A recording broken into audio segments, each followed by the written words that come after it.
Yang kedua, tadi dijelaskan oleh Prof. Samsul, ada kemungkinan di bulan 1 Syawal atau Idul Fitri dan Idul Adha di 10 Zulhijjah, perbedaan karena perbedaan metode yang dipakai. Karena ini merupakan ijtihad, maka selalu yang menjadi komitmen Muhammadiyah adalah kita saling menghargai, menghormati, toleran atau tasamuh dengan perbedaan jika hal itu terjadi.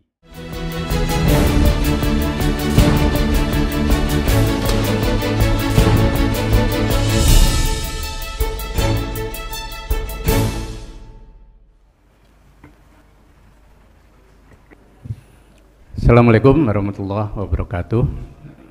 Salam sejahtera dan selamat pagi bagi rekan-rekan wartawan. Alhamdulillah pagi hari ini kita berjumpa untuk konferensi pers pimpinan pusat Muhammadiyah mengenai awal 1 Ramadan, 1 Syawal, 1 Zulhijjah, 9 Zulhijjah dan 10 Zulhijjah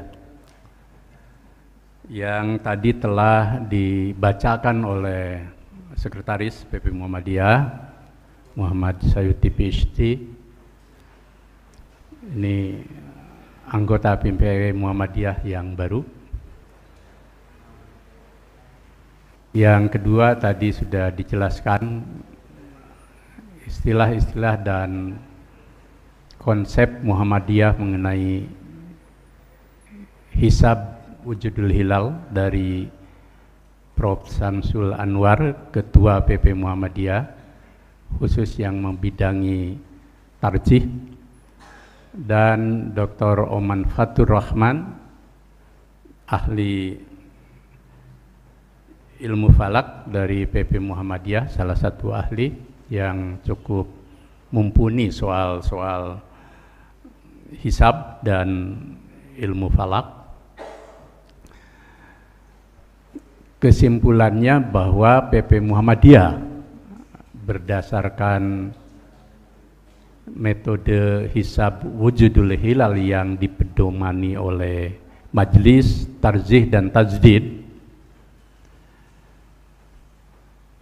dengan penjelasan yang sangat kuat seperti tadi, memutuskan pertama 1 Ramadan 1444 Hijriah tahun ini jatuh pada hari Kamis 23 Maret 2023 Miladiah. 1 Syawal 1444 Hijriah atau Idul Fitri jatuh pada hari Jumat tanggal 21 April 2023. 1 Zulhijjah 1444 Hijriah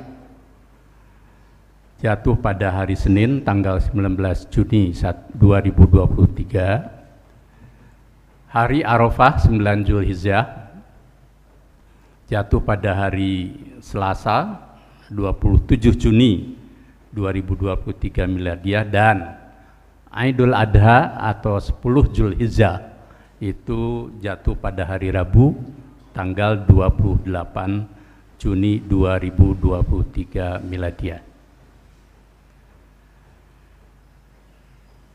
Dengan keputusan ini maka khusus bagi warga Muhammadiyah akan punya rujukan yang pasti dan jauh sebelumnya akan mengikuti, memedomani apa yang telah menjadi keputusan pimpinan pusat Muhammadiyah. Kepada warga masyarakat dan umat Islam tentu monggo ini menjadi rujukan dalam mengambil keputusan untuk awal Ramadan, 1 Syawal, 1 Zulhijjah, 9 Zulhijjah, dan 10 Zulhijjah sesuai dengan keyakinan dan ijtihad yang mereka ambil. Yang kedua, tadi dijelaskan oleh Prof. Samsul, ada kemungkinan di bulan 1 Syawal atau Idul Fitri dan Idul Adha di 10 Zulhijjah, perbedaan karena perbedaan metode yang dipakai. Karena ini merupakan ijtihad, maka selalu yang menjadi komitmen Muhammadiyah adalah kita saling menghargai, menghormati, toleran atau tasamuh dengan perbedaan jika hal itu terjadi. Lebih-lebih kita punya pengalaman berbeda dalam hal 1 Ramadan, 1 Syawal, 10 Zulhijjah, sehingga perbedaan itu jangan dianggap sebagai sesuatu yang baru. Artinya kita sudah terbiasa dengan perbedaan, lalu timbul penghargaan dan kearifan. Juga karena perbedaan ini merupakan hasil dari ijtihad yang sudah menjadi watak umat Islam dalam hal-hal yang menyangkut ikhtilaf atau perbedaan dalam praktek menjalankan agama, maka jangan dianggap sebagai sumber perpecahan. Jangan dianggap sebagai sumber yang membuat kita umat Islam dan warga bangsa lalu retak. Karena apa? Karena ini menyangkut ijtihad yang menjadi bagian dari denyut nadi perjuangan perjalanan sejarah umat Islam yang satu sama lain saling paham, saling menghormati dan saling menghargai. Lebih jauh lagi, inti dari semuanya adalah ibadah. Sehingga memasuki bulan Ramadan, 1 Syawal, 1 Zulhijjah, 9 Zulhijjah dan 10 Zulhijjah, jadikan semuanya itu proses ibadah yang membuat kita kaum muslim itu semakin taqarrub kepada Allah, dekat kepada Allah, ihsan kepada kemanusiaan, berbuat baik dalam kehidupan, dan menjadikan diri kita semakin lebih baik lagi sebagai insan yang muslim, yang mukmin, yang muhsin, yang muttaqin. Sehingga perbedaan apapun kalau itu terjadi justru semakin memperkokoh diri kita sebagai muslim secara pribadi atau umat Islam secara kolektif. Yang kedua, Muhammadiyah dengan hisab wujudul hilal yang dipedomaninya itu sangat kokoh dengan dasar Al-Quran, hadis Nabi yang kuat ditambah ijtihad, sehingga pengambilan keputusan itu sungguh memiliki dasar diniyah, dasar keagamaan yang kuat. Jadi bukan hanya dan tidak betul kalau itu bersifat rasionalitas ilmu semata-mata. Jadi kuat dasar diniyahnya, keagamaannya, atau di dalamnya adalah syariahnya, tetapi juga kuat dalam ilmu pengetahuan dan penggunaan rasionalitas serta berbagai aspek keilmuan lainnya. Dengan demikian, maka ijtihad yang diambil oleh Muhammadiyah dengan wujudul hilal adalah ijtihad yang dapat dipertanggungjawabkan secara keagamaan, secara keilmuan, bahkan dalam kepentingan kemaslahatan umum. Dengan keputusan ini saja rekan-rekan wartawan kan sudah bisa punya kepastian kapan 1 Ramadan, 1 Syawal, 1 Zulhijjah, 9 Zulhijjah, dan 10 Zulhijjah, sehingga bisa merancang berbagai aktivitas yang sejalan dengan kepastian tanggal itu. Nah, itu yang ingin kami sampaikan. Momentum ibadah itu kan di bulan Ramadan ibadah puasa, 1 Syawal ibadah Idul Fitri, nanti di bulan Zulhijjah ada haji bagi mereka yang mampu, dan tentu ibadah Idul Adha, sholat bagi kaum muslimin, dan juga menyembelih hewan kurban. Jangan sampai soal hari lalu kita melupakan aspek hakiki dari ibadah itu. Maka pesan Muhammadiyah, sambutlah Ramadan, Idul Fitri dan Zulhijjah itu dengan spirit ibadah untuk semakin membuat diri Muslim Indonesia itu Muslim yang hablum minallahnya, hubungannya dengan Tuhan itu semakin dekat, makin melahirkan kesalehan. Itu hal yang sangat hakiki. Orang yang hablum minallahnya baik, insya Allah dia akan selalu berbuat kebaikan, hatta kebaikan itu tidak dipuji orang. Bahkan sebaliknya dia tidak akan berbuat buruk, hatta perbuatan buruk itu dan bahkan mungkin bisa mengelabui orang.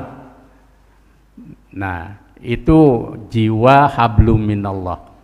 Jika ini terjadi di tubuh kaum muslim Indonesia, tidak akan ada korupsi, tidak akan ada eksploitasi alam, tidak akan ada hubungan-hubungan yang rusak sesama kita, biarpun berbeda agama, suku, ras, golongan, bahkan perbedaan paham mengenai agama di tubuh satu agama sekalipun.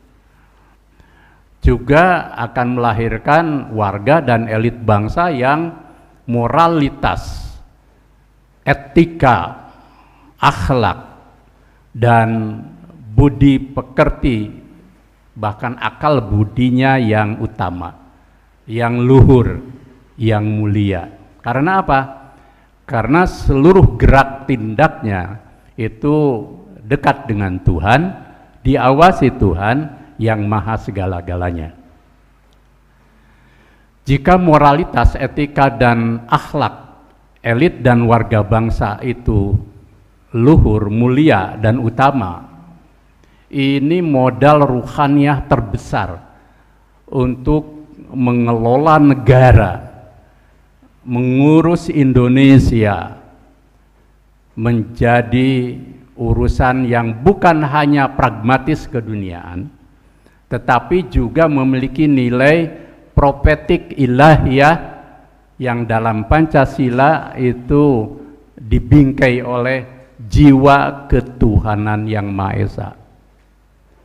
Tidak akan lahir haus kekuasaan, karena di atas kuasa manusia ada kuasa Tuhan. Di atas kedikdayaan manusia dengan kekuasaannya ada batas. Tidak akan lahir penyimpangan, penyelewengan dalam berbagai bentuk. Karena orang yang hablum minallahnya baik, dia merasa diawasi Tuhan. Bahkan lebih jauh lagi, dia akan selalu berbuat yang terbaik untuk bangsanya, untuk negerinya, untuk tanah airnya. Yang kedua, ibadah itu harus melahirkan kesalehan sosial. Orang yang sholatnya baik, orang yang ibadah hajinya baik, umrohnya baik, taqarrub kepada Allahnya baik, maka dia akan berbuat ihsan, serba kebaikan utama bagi sesamanya. Dan inilah yang akan melahirkan apa yang disebut dengan keadaban publik. Saat ini kita memerlukan itu, memerlukan keadaban publik. Di era media sosial, itu sebagian orang dengan mudah menebar kebencian, permusuhan, kata-kata keji, bahkan kata-kata kotor, hanya karena kita emosi terhadap perbedaan sikap dan pandangan dengan pihak lain, atau juga mungkin karena politik dan lain sebagainya. Maka saatnya sekarang kita jadikan nilai-nilai dan praktek ibadah beragama, setiap agama itu melahirkan keadaban publik yang utama, yang mulia, yang luhur. Apalagi bangsa Indonesia itu kan mengaku bangsa yang beragama, bangsa yang berpancasila, bangsa yang berkeadaban, berkebudayaan luhur. Tapi kan menurut hasil survei Microsoft bahwa Indonesia ini tingkat digility-nya rendah, tingkat kesopanannya rendah dalam hal medsos. Korupsi masih tinggi, kemudian juga berbagai hal masih terjadi. Maka keadaban publik menjadi kepentingan setiap umat beragama. Transformasikan akhlak itu bukan hanya kebaikan diri, tetapi menjadi kesalehan sosial yang ukurannya adalah objektif, bahwa setiap agama dan umat beragama itu menjadi penebar kebaikan di lingkungan masyarakat, bukan sebaliknya. Yang terakhir yang ingin kami sampaikan bahwa agama termasuk ibadah yang ada di dalamnya itu harus menjadi energi kolektif kita membangun bangsa, membangun kemanusiaan semesta yang luhur. Saya yakin saat ini di tengah globalisasi, di tengah perubahan sosial, di tengah proses kontestasi politik dan demokrasi, agama harus menjadi kekuatan transformasi membangun kemajuan. Demokrasi tidak untuk demokrasi, kontestasi politik tidak untuk kontestasi politik, gitu kan? Tetapi demokrasi dan kontestasi politik termasuk 2024 itu untuk kemajuan Indonesia. Maju lahirnya, maju batinnya, bukan hanya kemajuan fisik. Kemajuan fisik itu insya Allah mudah, tetapi kemajuan yang batin, ruhani, sebagaimana juga terkandung dalam Pancasila, penuh dengan nilai ketuhanan, keadaban, keadilan, itu kan, hikmah, kebijaksanaan dan sebagainya, maka harus menjadi komitmen kita semua. Sehingga nilai-nilai berbangsa beragama, berbangsa bernegara itu juga dijiwai oleh agama, Pancasila dan kebudayaan luhur bangsa. Kenapa? Karena sekali ada kerusakan fisik, kita bisa dengan segera memperbaruinya. Rusak jalan, rusak bangunan, gitu. Seberat apapun misalkan karena bencana, kita dengan mudah. Tetapi kalau terjadi kerusakan ruhani di tubuh sebuah bangsa, biasanya ya yang terjadi adalah proses pembusukan bangsa itu, proses kehancuran bangsa itu. Maka ajakan Muhammadiyah, mari kepada seluruh warga elit bangsa dan seluruh institusi di Republik tercinta ini, baik negara maupun kekuatan masyarakat, bersama-sama membangun Indonesia lahir dan batin sebagaimana cita-cita kemerdekaan bangsa kita, menjadikan Indonesia yang merdeka, bersatu, berdaulat, adil dan makmur. Saya yakin nilai-nilai ini yang harus terus kita hidupkan, sehingga apapun yang kita lakukan dalam proses berbangsa dan bernegara selalu ada value, ada nilai yang utama, dan bangsa ini memerlukan visi nilai, bukan hanya visi pemikiran. Mudah-mudahan ini menjadi bagian dari komitmen Muhammadiyah untuk menyambut di bulan Ramadan, Syawal dan Zulhijjah. Terima kasih atas kehadiran rekan-rekan sekalian. Nasrun minallah wa fathun qarib. Wassalamualaikum warahmatullahi wabarakatuh. Ada pertanyaan mungkin? Monggo. Ya. Silahkan.